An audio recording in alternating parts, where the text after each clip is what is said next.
A deal between the US and Iran is suddenly within reach, raising hopes of ending a war that has killed thousands and shaken global energy markets.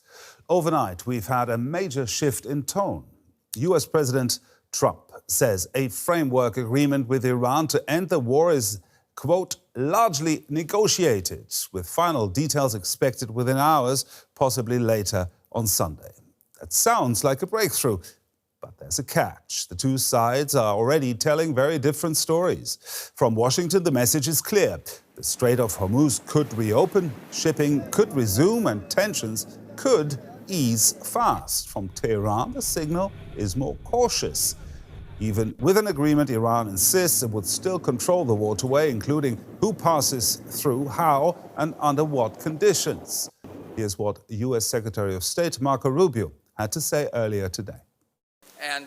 But I do think perhaps there is the possibility that over the next few hours, the world will get some good news, at least with regards to the Straits and with regards to a process that can ultimately leave us where the president wants us to be. And that is a world that no longer has to be in fear or worry about an Iranian nuclear weapon. So what is actually on the table? According to several reports, the draft agreement would start with an extension of the current ceasefire for a further 60 days. During that period, ships would be allowed to pass through the Strait of Hormuz again without fees, and Iran would clear mines it dropped in the strait. In return, the US would gradually ease pressure, but only after Iran delivers first on the ground.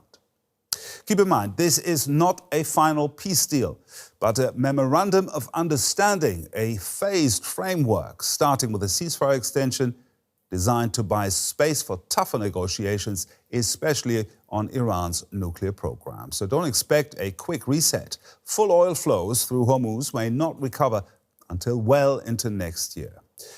And then there's another biggie, Iran's nuclear program. The early framework talks about commitments not to pursue nuclear weapons and negotiations on limiting uranium enrichment. But the real decisions there would come later in a final deal. All of this comes after weeks of disruption that shook energy markets, sent prices soaring across the board, and reminded the world just how vulnerable global trade can be when a single choke point closes. So the stakes here are massive. Is this a genuine off-ramp now from conflict? We're going to break it all down with our guest, Simon Mabon, Professor of International Politics at Lancaster University, specializing in Middle East politics. Now, big picture first, is this essentially just a trust-building test or a tactical pause? I think it's about building trust right now, but I think it's also about creating the conditions that can allow both parties and the relatively adjacent parties that have got a vested interest in this conflict to move forward. We seem to have been stuck in limbo, in this purgatory, if you will, for a good amount of time now, with efforts to try and find a diplomatic solution, struggling to get over the line. But what this does is it suggests that both sides, both parties, are willing to try and find a diplomatic solution, but also carves out a bit of space, a bit of time, and sets things in motion, builds a bit of momentum perhaps while building trust potentially. Of course, there's still a very, very long way to go. Let's come to the first point, reopening of Hormuz. If Iran keeps the administrative control, can this really be called a reopening at all? Well, words can mean whatever we want them to mean, I guess. And if we go back to Humpty Dumpty and Alice in Wonderland, he rightly flags up that words can mean whatever those who use them choose them to mean. And I guess that's one of these cases right now. To what extent does reopening and normalizing trade, going back to how things were before the war, actually look like what they looked like before the war? Or does it look like a return to what the conditions were, albeit with the addition of administrative fees, an agreement between the Iranians and the Omanis that was not in place, but in essence allowing the same number of ships to pass through that were passing through prior to the war? So I guess normal kind of means lots of different things, and I guess that allows all parties to read into it and to take out of it just what they want and what they need for their respective constituencies. Now, the political will to open the Strait of Hormuz is one thing, but the strait is apparently full of mines. If mine clearing is part of that deal, how do you verify it and who enforces it?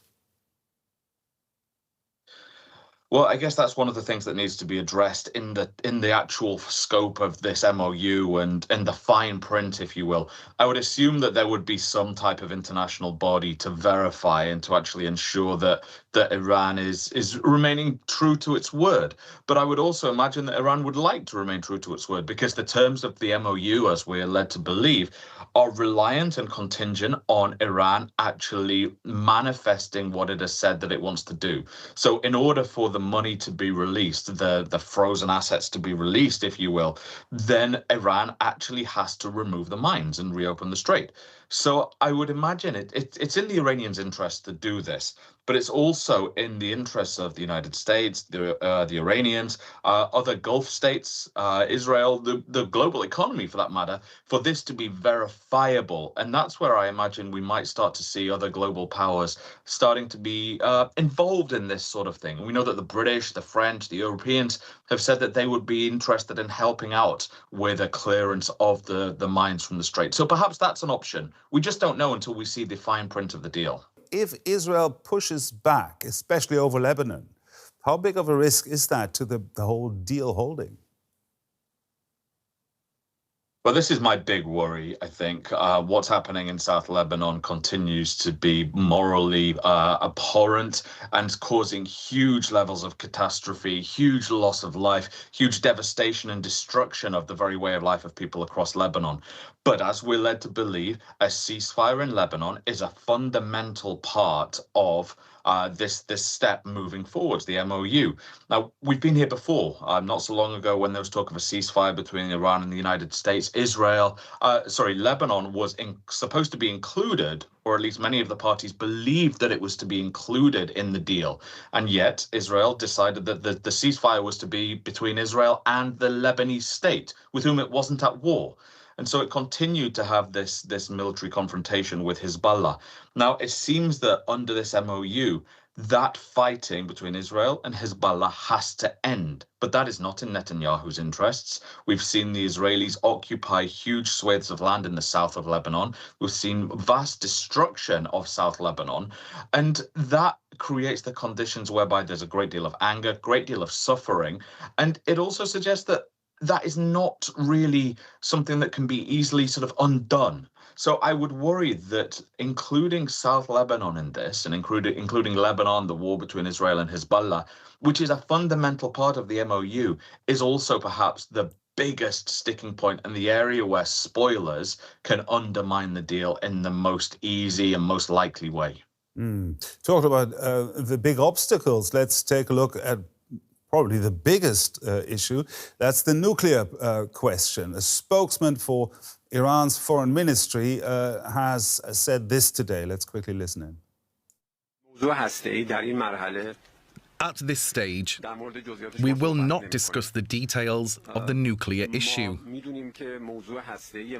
We know that it has served as the pretext for 2 wars of aggression against the Iranian people. And furthermore, we have already suffered illegal attacks during nuclear negotiations. This is why we have decided, responsibly and wisely, to prioritize an urgent issue for all of us, ending the war on all fronts, including Lebanon.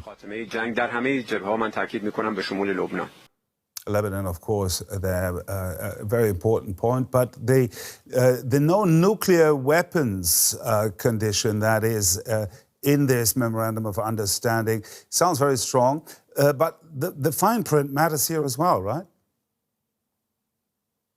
Yeah, it certainly does. And I think it's quite interesting that what they've done is essentially kicked the difficult issue down the road. And let's not forget that right at the start of all of this, back in February of this year, back in June of last year, there were ongoing forms of dialogue and diplomatic efforts to try and resolve this issue, to resolve questions of nuclear enrichment and resolve questions about the stockpile of highly enriched uranium. And in both of those those instances, Iran was attacked whilst it was conducting diplomacy in good faith. So I think that's a really important point, that over all of this, and looming large over all of this, is a suspicion that many Iranians will have that this is just a fig leaf for possible US strikes. But I think it's also worth remembering that the Iranians said, the late Ayatollah Ali Khamenei said that nuclear weapons have no place in our defensive doctrine, in Iran's defensive doctrine. Now, we don't know exactly what his son, Mojtaba Khamenei, is going to be saying about nuclear weapons, particularly in light of everything that's happened over the past few months. We don't know his stance. We know that he was more hardline. But we also don't know if he's going to be willing to continue his father's position and to continue this sense that nuclear weapons don't have a role in Iran's strategic doctrine. We just don't know. There's a lot here that is up for grabs. There's a lot here that we don't know about. But what we do know is that this is a really serious issue, and it's so serious that they've decided that it's in the best interest of actually moving forward towards a peace deal, that they save these difficult conversations for when there is a bit more trust, a bit more goodwill perhaps, and a bit more diplomatic process. What's the biggest deal breaker you can see there coming up? Is it Lebanon? Is it the nuclear question? Well, I think there's a lot. This is a really good step. The MOU is a good step, and I think it shows that the parties are interested in getting a deal. But I think the inability to address the nuclear question is serious. What to do with Iran's highly enriched uranium is a serious and potentially fundamental issue for this. The question about enrichment, I think, can be overcome with regard to timelines. I think the Iranians have got some ideas. The Americans have got ideas. I'm pretty sure that they can reach an agreement there. I think Lebanon is a very, very serious sticking point, and I think that is perhaps where this can all start to unravel. The Strait of Hormuz, I think, can be resolved. I think we're starting to see progress on that.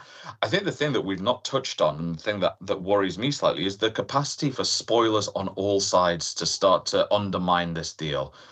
We know that all peace deals have got the capacity to be eroded, undermined, challenged by spoilers. And we know that the Americans are not united on what to do with regard to Iran. We know that there are hawkish figures in Trump's own party that don't want to deal. We know that there are hawkish figures in Israel that do not want to deal. We know that there are hawkish figures in Iran that do not want to deal. We know that there's Hezbollah, the Houthis, the Emiratis don't necessarily all want to deal. There are so many different parties here that do not want to see a deal and would like to see the continuation of violence. They are, of course, a minority, but they are an influential minority. And I think that's perhaps where my other anxieties start to come out. It's Lebanon and the capacity for spoilers. Now, if you look at the US point of view, were any of the US war goals achieved?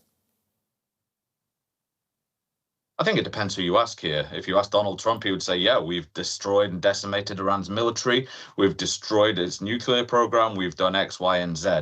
You just have to look at his posts on Truth Social to see that. The reality, of course, is that, well, it clearly hasn't. The CIA and other intelligence agencies in the United States have said, well, we've not actually gone quite so far as what Donald Trump and Pete Hegseth are suggesting. So that tells me that, well, look, the Strait of Hormuz was open and it's now closed. There was the chance of getting a nuclear deal, much like the JCPOA. That has been thwarted back in June last year and back in February of this year. We're now seeing two different blockades on the Strait of Hormuz. We're seeing Iran's military not intact, but not destroyed.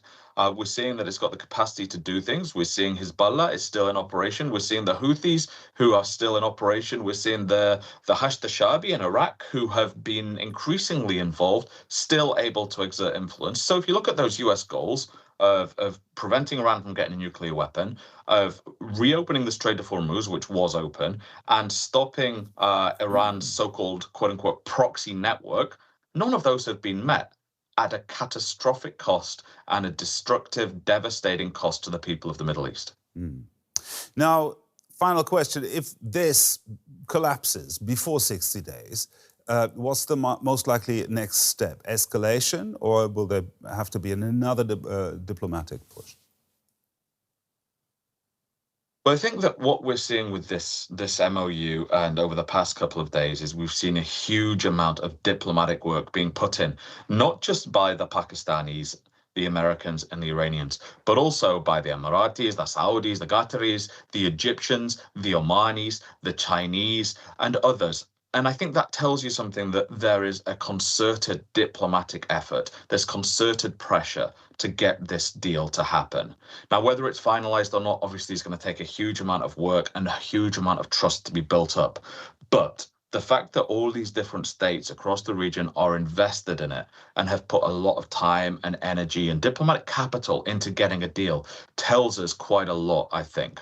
I think also, if it does fail, it won't be for want of trying on the part of those states. I think it will be perhaps a consequence of what's happening in Lebanon, pressure from Israel, pressure from spoilers in the United States or indeed in Iran.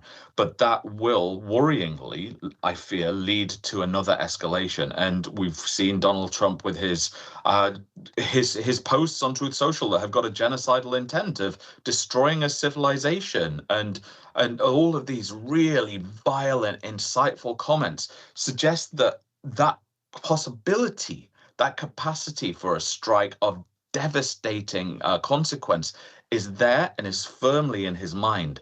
And so I would worry that if this falls by and the deal is not finalized, then that would be the route that we then go on to. And that is a very, very worrying path. Simon Mabon there, Professor of International Politics at Lancaster University. Thank you very much, Simon. Thank you. And that's it from us for today. Don't forget to hit subscribe. Thanks for watching. See you later.